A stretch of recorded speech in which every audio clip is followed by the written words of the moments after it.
Maligayang pagdating sa channel na ito. Dito mo matutuklasan ang mga katotohanang tinago sa kasaysayan.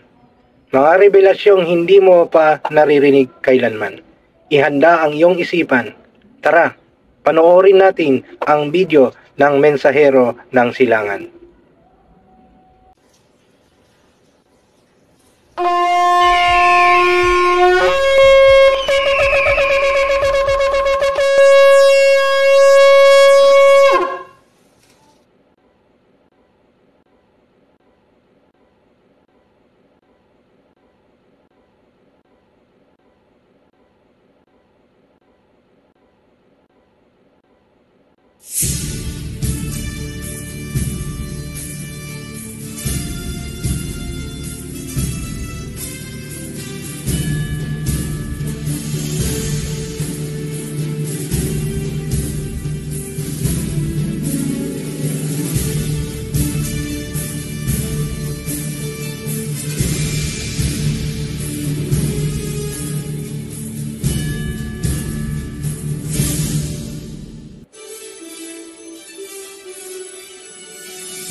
Masayang balita mga Ophirians, ito ang pang-pito at panghuling video ng Creation Series. Sa nakaraang video, nag-iwan tayo ng mga katanungang nais nating linawin sa video na ito. Una, ano ang kasamaan o kasalanan ng mga tao bakit nagkaroon ng baha? Pangalawa, kasama ba ang lahi ni Seth sa mga naging masama? Pangatlo, ano ang nangyari sa serpent seed noong bumaha? Nailahad natin sa nakaraang video na ang serpent seed ay nagsimula kay Cain, ngunit kailangan nating alamin paano nag-survive ang kanilang lahi sa baha. Maraming katibayan na ang serpent seed ay nag-survive. Makikita yan sa kanilang customs gaya ng serpent, divination at mga occult symbolism na hindi pinapansin. Pero kung ititrace natin, nagsimula sila sa Babylon at ang mga civilizations na malapit sa Mount Ararat kung saan sumadsad ang Noah's Ark. Yan ang sinasabi sa Bible na Mystery Babylon. Susundan natin ang serpent seed at alamin ang kanilang ginawa para alam natin kung saan tayo lulugar. Alamin muna natin kung kailan nangyari ang baha. Dalawa ang ating paraan para malaman. Una ay ang patriarch timeline mula sa Genesis, ang pangalawa ay ang level of technology na inabutan ng baha. Gamit ang patriarch's timeline na ibinigay ng Genesis, lumalabas na ang baha ay nangyari noong si Noah ay 600 years old na tumatapat naman sa 2492 BCE or 2492 bago isilang ang Misaya. Ibig sabihin, 4,511 years na ang lumipas mula sa kasalukuyang taong 2019. Paano natin nasabi? Pansinin ang Genesis chapter 4 verse 19. Sinabing si Tubal-Cain na kaapo-apuhan ni Cain ay nagpapanday na ng bronze and iron tools bago pa man naganap ang baha. Ibig sabihin, Bronze Age. Ayon sa history, ang Bronze Age ay nagsimula sa 3,300 BCE at natapos 1,200 BCE. Pasok na pasok po dyan ang panahon ni Noah at ng baha na naganap noong 2,492 BCE ayon sa Patriarch Timeline. Napatunayan din na ang nasaliksik nating Patriarch Timeline mula sa Genesis ay tama. Ibig sabihin, tama din ang ating estimate na si Adam ay nilikha noong 4,148 BCE. Yan ang tugma ayon din sa Patriarch Timeline. Hindi na po natin tatalakayin ang mga trivia or nice to know topics gaya ng gaano kalaki ang ark, gaano katagal ang flood, dahil walang direktang kaugnayan sa serpent seed na gusto nating palutangin kung saan napunta at sino sila ngayon. Ang pagkilala sa serpent seed ang ating priority para maunawaan ang mga prophecies na tinawag sa Book of Revelation na Mystery Babylon. Gayunpaman, tatalakayin natin kung saan ginawa ang Noah's Ark bilang introduction ng world territories at ipapaliwanag natin ang Gopher Wood Mystery. Sa ating pagpapatuloy, may kailangan tayong pansinin sa introduction ng family tree ni Adam hanggang kay Noah. Matatagpuan yan sa Genesis chapter 5 verse 1. When Elohim created mankind, He made them in the likeness of Elohim. He created them male and female and blessed them, and He named them mankind when they were created.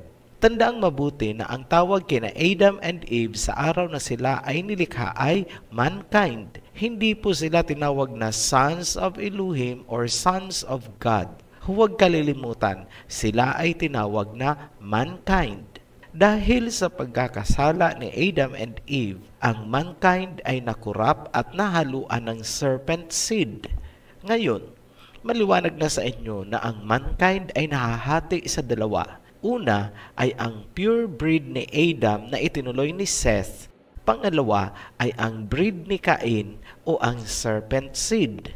Ngayon, dahil kumain ng tree of knowledge ang mankind, sila ay naging parang Elohim, alam ang mabuti at masama, at alam kung paano lumikha ng kung ano-ano. Makikita ba yan sa mankind ngayon? Yes, nakakagawa ang mankind ngayon ng virus, nakakagawa ng bomba, nakakapag-cloning, may kaalamang manipulahin ang genes ng mga hayop at tao. Hindi magtatagal, makakagawa na rin ang tao ng tao. In short, totoo ang sinabi na naging parang Elohim ang mankind. Genesis chapter 3 verse 22. And the Elohim said, the man has now become like one of us, knowing good and evil. He must not be allowed to reach out his hand and take also from the tree of life and eat and live forever. Naging co-creators ang tao, kaya hindi dapat payagan na mabuhay ng walang hanggan dahil mapanganib yan sa universe. Nangyayari na ba? Yes, ang tao ay isa ng threat sa integrity ng universe dahil sa mga outer space exploration natin. So ano ang kasalanan ni Adam and Eve? Yan ang pagkasilaw nila na mapantayan ang kaalaman ng Creator sa panahon na hindi pa sila handa kung paano gamitin ang kaalaman na kanilang nakuha. Dahil dyan, hindi sila dapat mabuhay ng walang hanggan ayon sa Genesis chapter 3 verse 22. Sa makatuwid, napunta ang kaalaman sa maling kamay. Imagine nyo na lang kung walang kamatayan si Albert Einstein. Ano kaya ang mundo ngayon? Baka hindi lang Hiroshima or Nagasaki ang malusaw. Knowledge has gone into the wrong hands. Yan ang nakikita nating rason kaya nilagyan agad ng gwardya ang Tree of Life. Ophirian, tanong lang, sina Adam and Eve ang nagkasala, bakit pati tayo ay nagkasala din at damay sa parusa? Hindi naman tayo ang kumain ng prutas. Hindi ba sabi sa Bible, ang kasalanan ng ama ay hindi damay ang anak? Marami ang nagsasabi na may conflict ang Bible. Hindi po ganon. Kailangan nyo lang pong pansinin kung anong uri ng pagkakasala ang sinasabing damay-damay ang lahat, alin naman ang hanggang 4th generation lang, at anong kasalanan naman ang personal responsibility lang na hindi kadamay ang ama. Yan po ang aming nakikita. Pansinin niyong mabuti itong mga verses. Ezekiel chapter 18 verse 20. The one who sins is the one who will die. The child will not share the guilt of the parent, nor will the parent share the guilt of the child. Maliwanag ang sinabi. Wala daw kinalaman ang anak sa kasalanan ng ama o magulang. Wala din daw kinalaman ang magulang sa kasalanan ng anak. Obvious na ang tinutukoy ay personal na pagkakasala. Kunwari, ninakaw mo ang mangga ng iyong kapitbahay. Pero pansinin nyo naman itong kasunod na verse. Exodus chapter 20 verse 5. You shall not bow down to them or worship them, For I, the Elohim, am a jealous El, punishing the children for the sin of their parents to the third and fourth generation of those who hate me. Maliwanag, hanggang fourth generations ay damay sa parusa kung ang kasalanan ay may kinalaman sa graven images o mga rebulto at pagkasuklam sa Creator. Ngayon, may kasalanan bang minanalang natin habang tayo ay ipinagbubuntis pa lang? Meron. Matatagpuan yan sa Psalms 51 verse 5.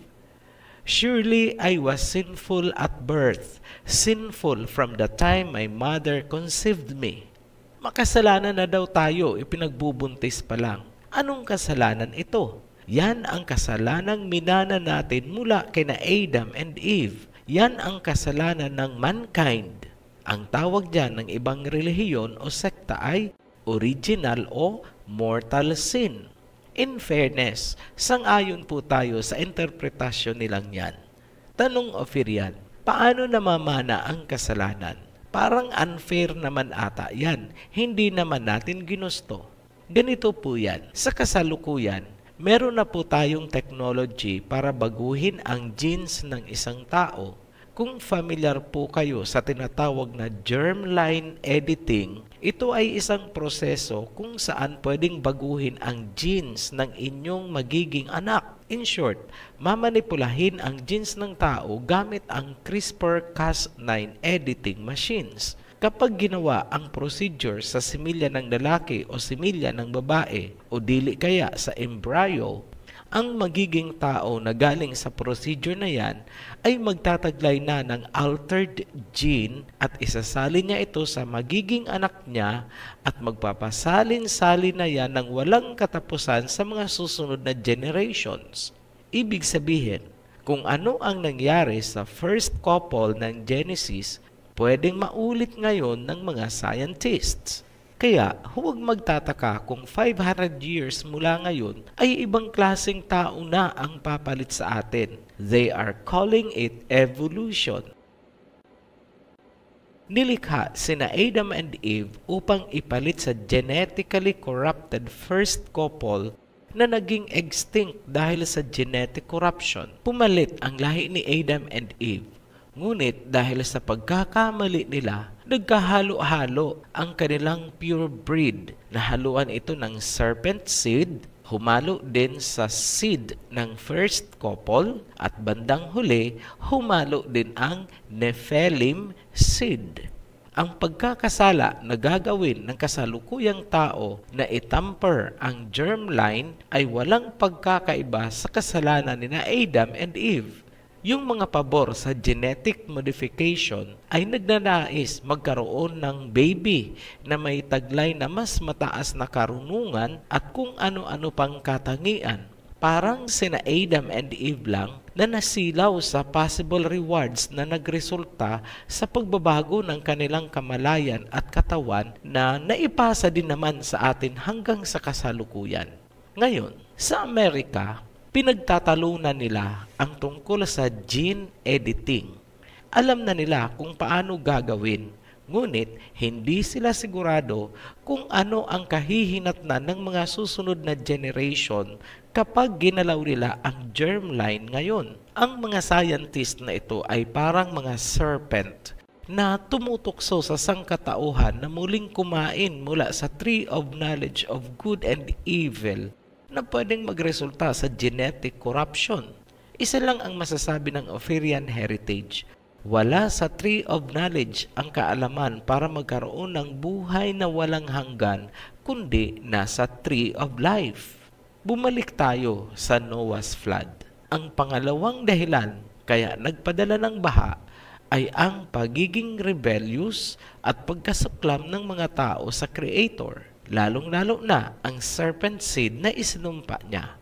Pansinin nyo ang sinasabi sa Exodus at ikumpara natin ang bigat ng kaparusahang baha.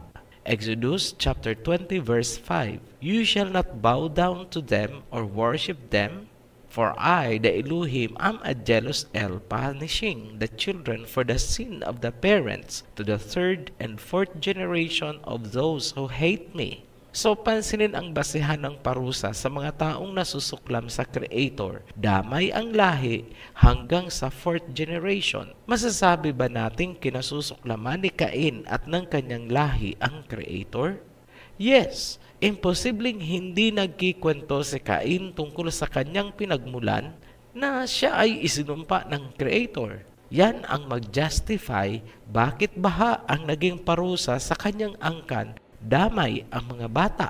Sa mga nagsasabi na wala pang kautusan noon, ganito lang kadali intindihin. Napakasimple, ang baha ay parusa. Tama po. Kung may parusa, ibig sabihin may kasalanan. Magkakaroon ba ng kasalanan kung walang kautusan? Hindi. Ibig sabihin, kaya may parusa kasi may nilabag na kautusan. Ganun kasimple. Dumako tayo sa pangatlong dahilan ng baha. Ito yung interbreeding sa fallen angels. Matatagpuan yan sa Genesis chapter 6, verse 1 and 2. When human beings began to increase in number on the earth and daughters were born to them, the sons of Elohim saw that the daughters of humans were beautiful and they married any of them they chose. Linawin muna natin kung sino ba talaga ang tinutukoy ditong sons of Elohim or sons of God. Marami kasing iginigiit ang doktrina na ang lahi daw ni Seth ang sons of God. Klaruhin po natin. Job chapter 38 verse 7. When the morning stars sang together and all the sons of Elohim shouted for joy. Ano ang tinutukoy dito sa verse? Angels, heavenly beings po ang tinawag na sons of Elohim o sons of God. Tingnan naman natin ang Job chapter 1 verse 6. Now there was a day when the sons of Elohim or sons of God came to present themselves before the Elohim, and Satan also came along with them. Ano ang tinutukoy na sons of God or sons of Elohim? Angels ulit, heavenly beings. Sa 1 John naman, chapter 5, verse 20, we know also that the Son of Elohim has come and has given us understanding so that we may know Him who is true. Ano ang tinutukoy dito na Son of Elohim? Ang Messiah, heavenly being ulit. Ito pa, isa na lang. Sa panahon ni King Nebuchadnezzar, noong ipinasok sina Shadrach, Meshach at Abednego sa horno, nagulat sila kasi yung ipinasok nila ay 3, ngunit ngayon ay 4 na ang nasa loob.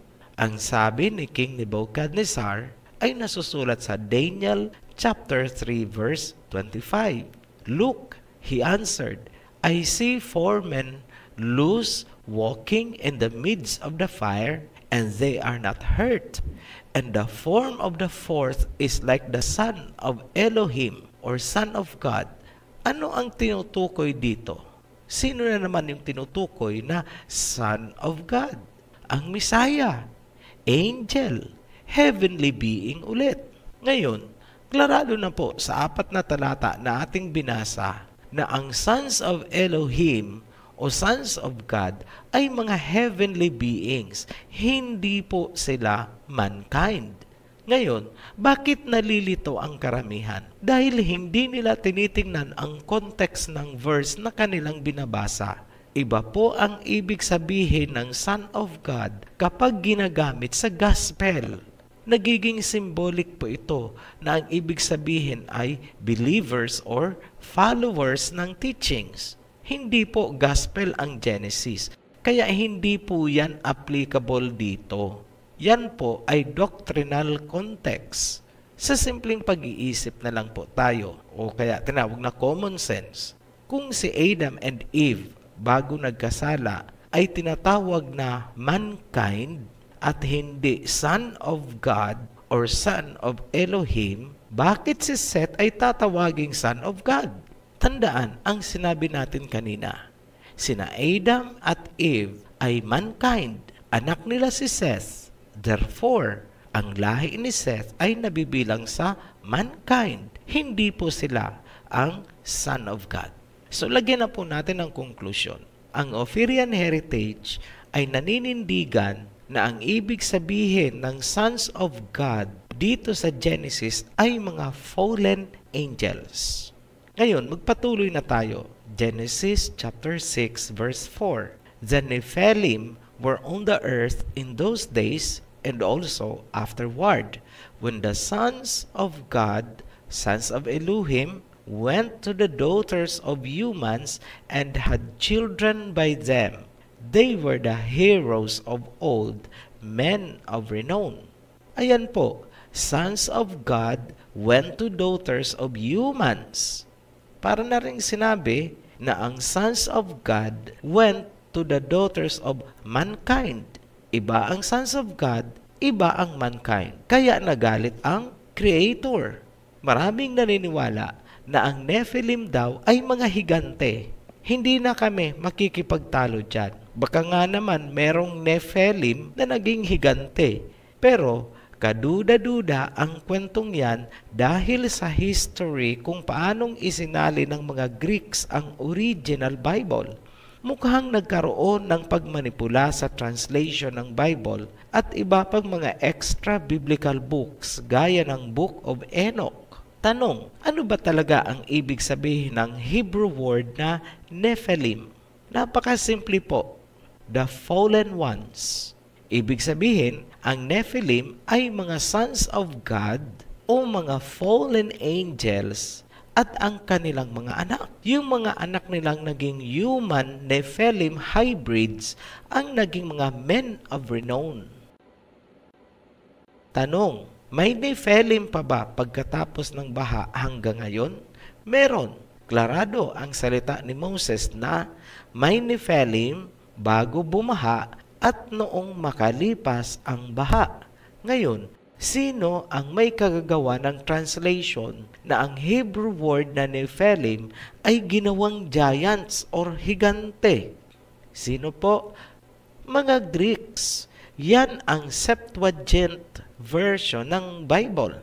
Bakit nila ginawang higante ang salitang Nephilim o Nephilim? Unang rason, apektado daw kasi ang mga Greek gods and goddesses. Malamang familiar naman kayo kina Zeus, kina Hera, Athena, Hermes, sino pa ba? Atlas, Neptune, Venus, Apollo, Heracles o Hercules. At kung sino-sino pa, marami po yan. Totoo naman talaga, apektado talaga ang kanilang mga mythology at doktrina kung ilalagay sa tama ang translation ng Nephilim. Tila ayaw nilang masapawan ang kanilang mga gods and goddesses.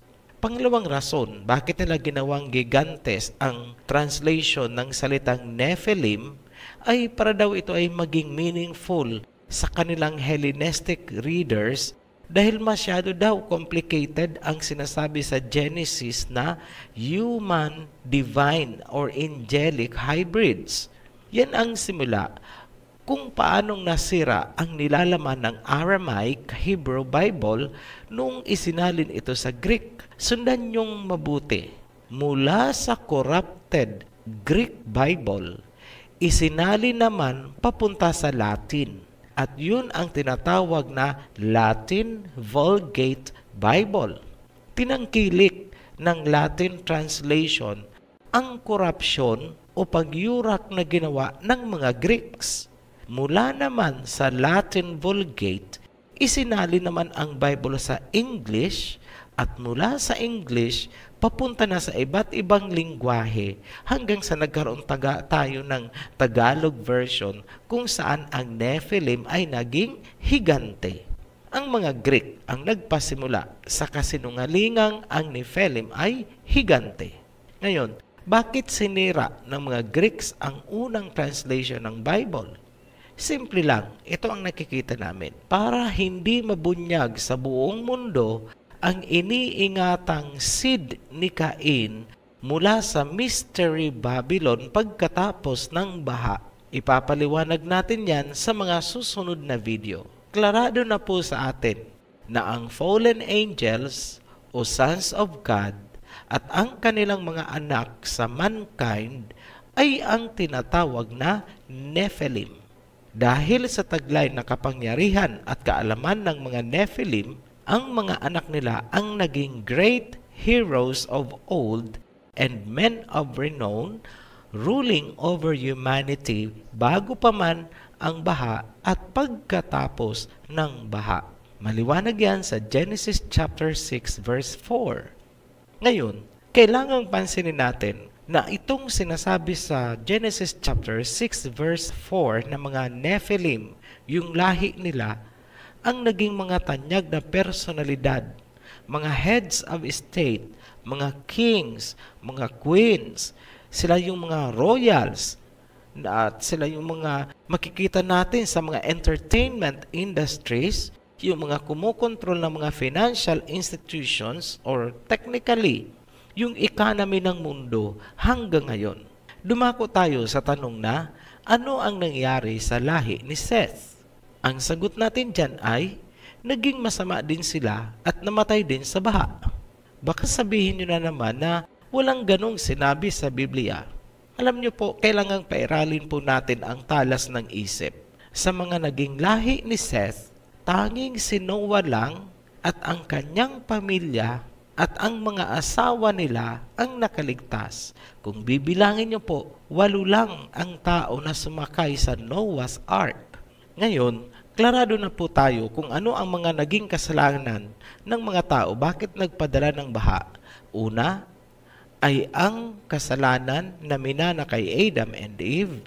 Pangalawa, ay ang hatred ng lahi ni Cain sa Creator.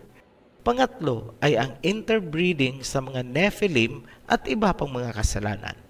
Ngayon, ano naman ang nangyari doon sa mga fallen angels? Yung mga fallen angels ay hindi namatay dahil pwede silang bumalik sa pagiging heavenly body hanggang matapos ang baha.